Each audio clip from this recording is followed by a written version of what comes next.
नमस्कार,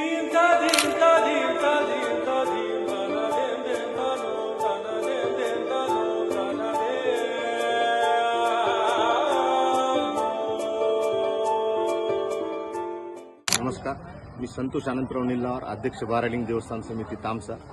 मित्रो, फार पूर्वीपासून इथे हे भाजी भाकर यात्रा भरत असते.